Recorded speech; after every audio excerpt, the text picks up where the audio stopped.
Where's my baby? My throat burned when the words came out. Everything around me looked blurry and too bright. Machines beeped beside the bed. My stomach felt like it had been cut open with fire. Vanessa squeezed my hand, so tightly it hurt. Before we continue, please hit the like button, subscribe to the channel, and turn on the notification bell for updates. Nancy, her voice cracked. She was already crying before anyone answered me. I looked past her toward the doctor standing near the door. Why can't I hear him? The doctor lowered his eyes. Vanessa leaned closer. There were complications during surgery. A cold wave rolled through my chest. No, bring him to me. She started sobbing harder. He didn't make it. The room went silent, except for the monitor beside my bed. I tried to sit up, but pain shot through my body so sharply I cried out. I want to see him. Vanessa looked at the doctor before answering. Too fast, too rehearsed. The hospital already handled everything, she whispered. His body was too damaged after the complications. No, my voice broke apart. No, please. The doctor still wouldn't look at me. Then my mother stepped beside Vanessa instead of me. She rubbed my sister's shoulder and said quietly, "At least Vanessa stayed here through all of this." I stared at them through tears, confused by how wrong everything felt. Why was Vanessa answering every question for me? Why wouldn't anyone let me speak to the doctor alone? And where was my hospital bracelet? Every time I tried asking again, another nurse appeared with more medication. 3 days later, I went home empty-handed. No baby. No funeral. No death certificate. Just silence. My apartment felt hollow without the nursery supplies stacked in the corner. The tiny blue socks beside my couch made me sick to look at. That night, I couldn't sleep. Around 2 in the morning, I mindlessly opened social media. Then my entire body froze. Vanessa had posted a photo. She was sitting in a rocking chair, holding a newborn wrapped in a pale green hospital blanket. The exact same blanket I remembered seeing before they put me under anesthesia. Caption: "My son, my miracle." My hands started shaking so hard, I nearly dropped my phone. I zoomed in. There was a hospital wristband around the baby's arm. The birth date matched mine exactly. I called Vanessa immediately. She answered on the second ring like she'd been expecting me. "That baby is mine," I whispered. Her voice turned cold instantly. "You need to stop spiraling before you embarrass yourself." The call disconnected. Breathing hard, I grabbed the discharge folder the hospital gave me and dumped the papers across my kitchen table. Most of it was medical billing forms and surgery notes. But one page was missing from the center. Then I noticed something else. At the bottom of one form, beneath smeared correction fluid, another mother's signature had been written over mine. Nancy barely slept before driving to Vanessa's house the next morning. Her sister lived in a quiet, gated neighborhood far nicer than anything Nancy could afford. Perfect lawns, expensive cars, the kind of place where nobody expected ugly things to happen. Nancy stood outside the living room window, trembling. Inside, Vanessa sat in a rocking chair with the baby resting against her chest. "My little Noah," Vanessa whispered softly, kissing his forehead. Nancy's knees almost gave out. Noah.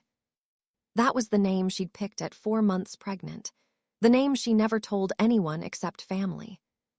Tears blurred her vision as she pressed closer to the glass. Vanessa looked up. For 1 second, shock crossed her face. Then it disappeared. She calmly stood, handed the baby to another woman inside the house, and walked toward the front door. "Nancy," she said flatly after stepping outside, "you need to leave." "That's my son."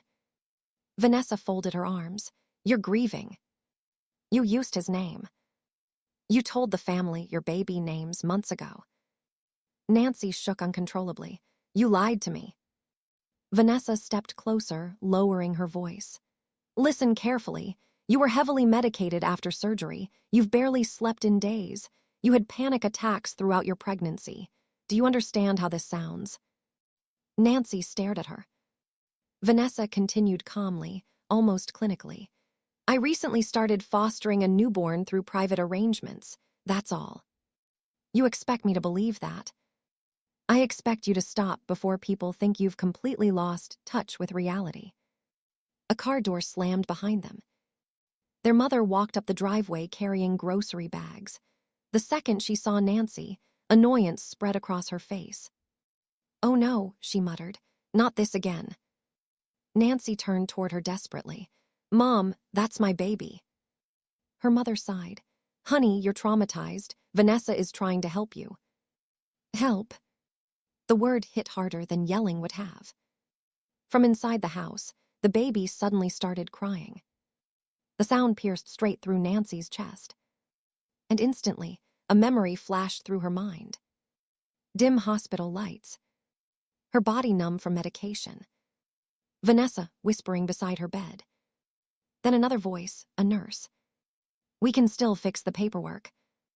Nancy stumbled backward. Vanessa's expression changed for the first time. Not guilt. Fear. An hour later, Nancy stormed into the hospital records department, demanding access to every file connected to her delivery. The receptionist behind the desk stiffened immediately.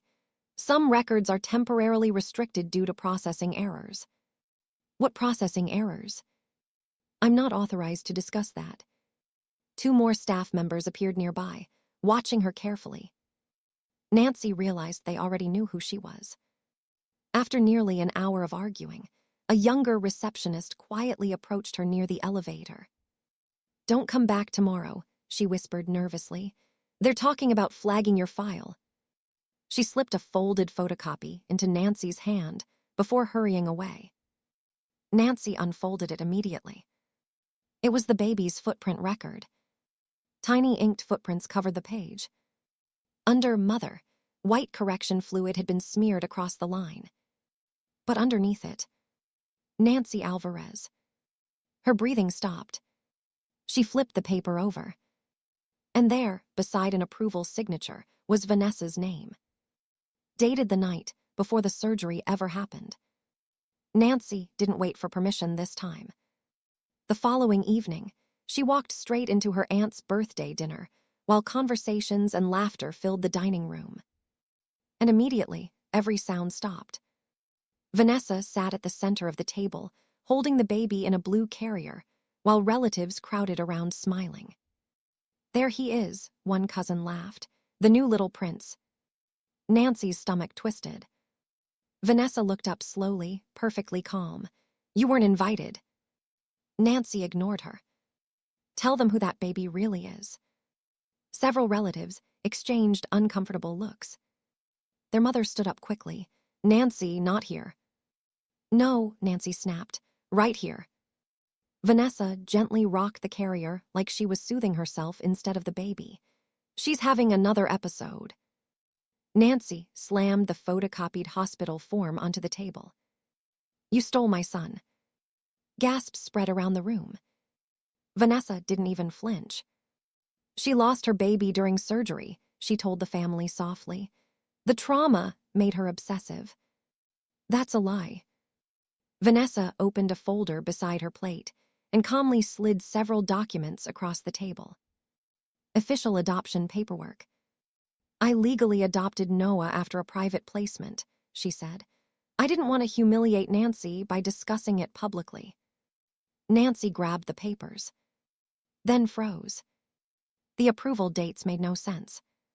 The adoption had supposedly been processed almost immediately after her surgery. Impossible. Across the table, Vanessa's husband slowly looked up from the documents.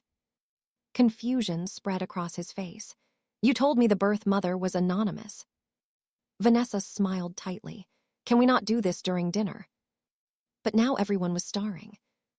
One aunt pulled Nancy aside and whispered harshly, "You're scaring people." Nancy yanked her arm away. "Look at the dates." Nobody answered. Because for the first time, doubt had entered the room.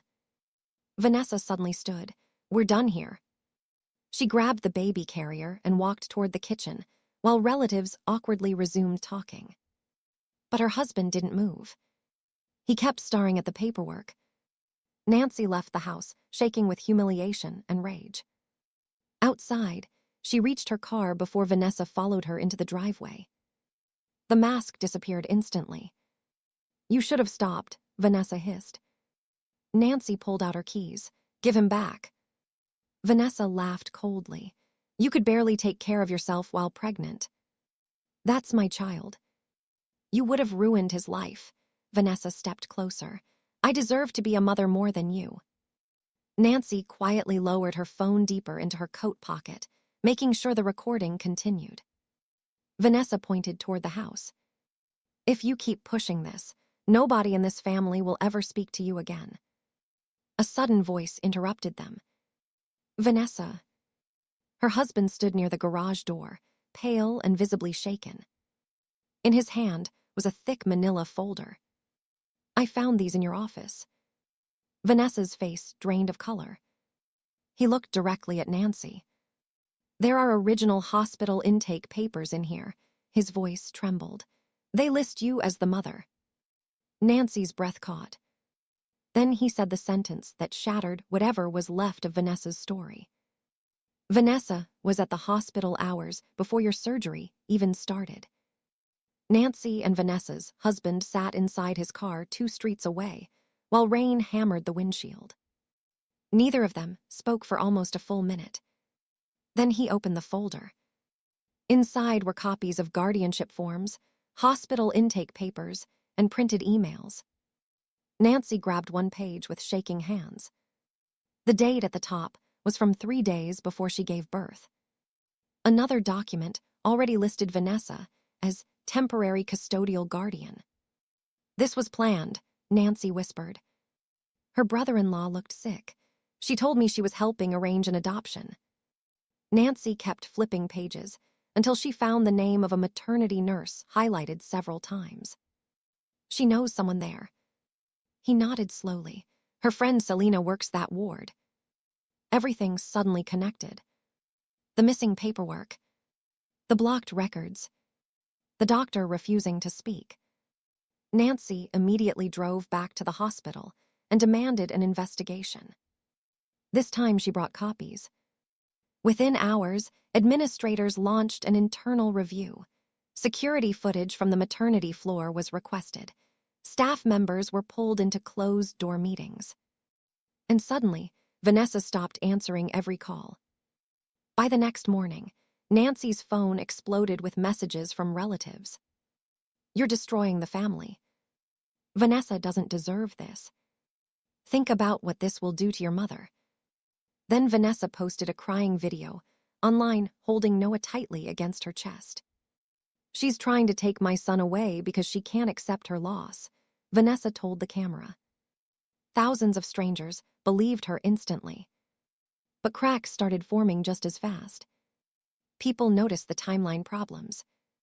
Questions spread in the comments. Then Vanessa's husband publicly left their house carrying suitcases, while reporters filmed from the street. That afternoon, hospital investigators called Nancy back urgently. When she arrived, a security officer played footage from a staff hallway near the maternity ward. Nancy stopped breathing.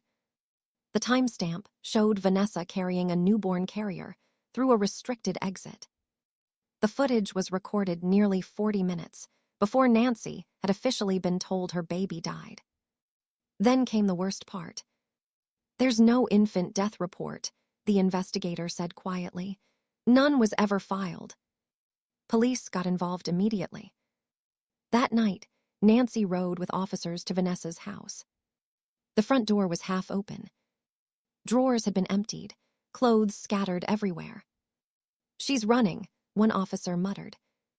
Then they heard the baby crying upstairs. Police rushed toward the sound. Nancy followed seconds behind and stopped dead in the bedroom doorway. Vanessa stood beside an open suitcase, clutching Noah tightly against her chest. "You're not taking him," she screamed. Officers moved carefully toward her. "He's mine," Vanessa cried. "She never deserved him." Noah, Nancy whispered helplessly. The baby turned toward her voice. One officer gently pried Noah from Vanessa's arms while she fought and screamed. Then suddenly, Nancy was holding him.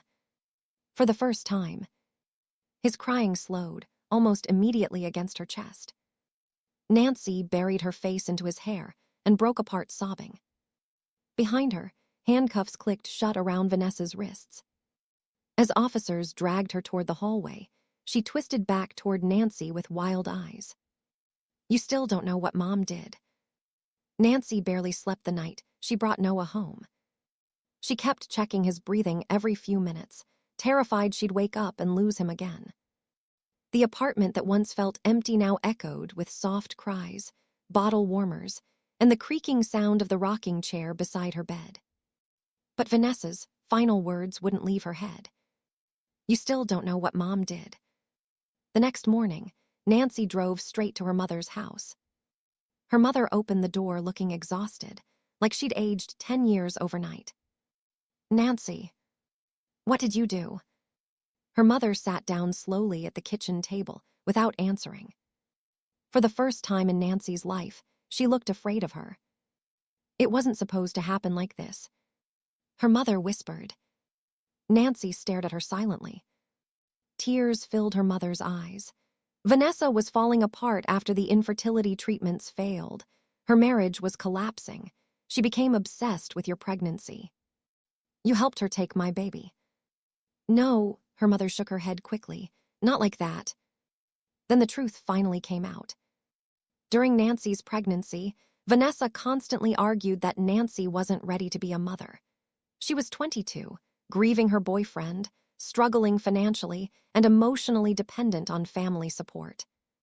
Their mother admitted she'd agreed to discuss temporary custody after the birth so Vanessa could help raise the baby. She said it would only be until you got back on your feet, her mother cried. I thought she was trying to protect him. But Vanessa had secretly gone much further. She contacted her nurse friend weeks before delivery, prepared falsified guardianship paperwork, and when emergency surgery left Nancy unconscious, Vanessa used the opportunity to erase her completely. Nancy pushed away from the table, so hard the chair scraped across the floor. You let her believe my baby was dead. I never agreed to that, her mother whispered. But the damage was already done. Within days, the investigation exploded publicly. The nurse from the maternity ward was arrested for tampering with records. The hospital faced lawsuits and national media attention after details leaked online. Vanessa was charged with kidnapping, fraud, conspiracy, and falsifying legal documents. The same relatives who called Nancy unstable suddenly flooded her phone with apologies. Vanessa's friends disappeared. Her husband filed for divorce before the first court hearing even began. But none of that erased what Nancy lost. Some nights Noah cried whenever strangers held him too long. Nancy would sit awake in the dark, holding him against her chest, replaying the moment she woke up in that hospital room believing he was gone forever. Those first weeks had been stolen from both of them. Still, life slowly changed. Nancy painted the nursery herself. She learned how Noah liked being rocked before falling asleep. The first time he laughed at her singing off-key in the kitchen, she cried so hard she had to sit down. Vanessa sent letters from jail asking to explain herself. Nancy never opened a single one. Months later, Nancy attended the sentencing hearing. Vanessa stood before the judge wearing plain gray clothes, no longer looking composed or untouchable. But even then, she refused to fully admit what she'd done. I gave him stability, Vanessa said shakily. I saved him from a bad life. The courtroom went silent. Then the judge leaned forward. You stole a child from his mother while she was unconscious in a hospital bed. Vanessa's face crumpled as the sentence was read. Prison time. Permanent restrictions from contacting Noah. And the complete collapse of the life she tried to build through lies. Outside the courthouse, reporters crowded around Nancy asking if she hated her sister. Nancy adjusted Noah in her arms and answered calmly. She stole the beginning of my son's life. She looked down at him, sleeping against her shoulder. She doesn't get the rest of it. Months later, Nancy pushed Noah through a park at sunset while cool wind moved through the trees. For the first time since the surgery, she no longer looked over her shoulder. Noah yawned sleepily as she leaned down and kissed the top of his head. Nancy once woke up believing her baby was dead. Now, she finally got to watch him live.